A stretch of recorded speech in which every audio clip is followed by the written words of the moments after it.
Halo teman-teman, gue Raymond Irianto. Selamat datang di Tanya Bibit. Udah banyak banget pertanyaan yang masuk ke kita dan kita coba jawab satu-satu yuk hari ini.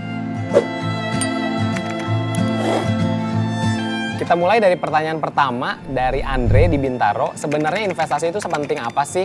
Mungkin gue jawabnya penting banget kali ya. Karena kita tahu kan kita nggak ada yang mau kerja sampai mati. Jadi kita harus bikin uang kita bekerja, caranya adalah dengan investasi. Pertanyaan nomor 2, investasi itu sebaiknya dimulai dari kapan ya? Paling baik itu dimulai sedini mungkin atau semudah mungkin. Gue kasih contoh misalnya kalau kita pengen ngumpulin dana pensiun 10 miliar, anggap aja returnnya 15% per tahun. Kalau kita mulainya di usia 30 tahun, itu kita butuhnya sekitar 1,4 juta sebulannya. Tapi kalau umur 20 tahun mulainya, cuma 300 ribuan aja loh sebenarnya yang kita perlu kumpulin setiap bulan. Oke, next questions dari Heru di Cibubur. Tempat investasi paling bener di mana kak? Kalau gue pribadi menilainya nggak ada yang salah bener dalam investasi, tapi lebih ke cocok apa enggak nih sama lo instrumennya gitu. Jadi cocok nggak cocok bukan salah atau benar ya.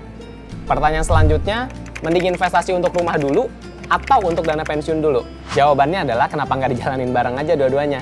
Itu kan bisa. Berapa pendapatan minimal untuk bisa investasi? Nah kalau ngelihat saat ini, investasi itu udah murah banget, bahkan reksadana di Bibit itu bisa mulai dari 10.000 aja. Jadi harusnya udah nggak ada lagi tuh harus minimal berapa pendapatannya baru kita bisa investasi. Next question dari Rama di Cinere. Kak kasih tips dong buat ngumpulin 100 juta pertama. Oke, tipsnya adalah investasi 3 juta per bulan selama 3 tahun. Itu pasti achieve tuh 100 juta. Oke, dulu kakak pertama kali investasi buat apa? Nah ini mungkin gue cerita sedikit.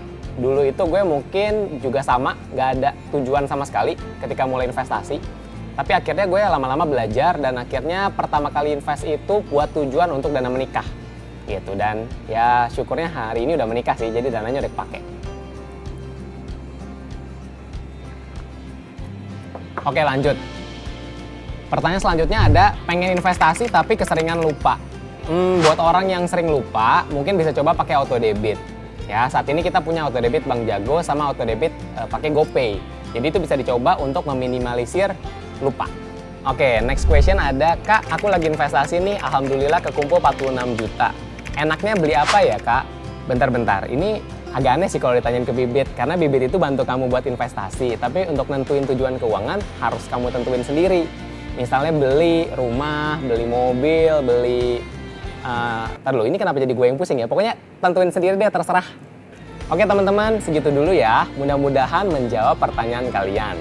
Kalau teman-teman masih punya pertanyaan lain, bisa isi di kolom komentar. Dan sampai jumpa di Tanya Bibit selanjutnya.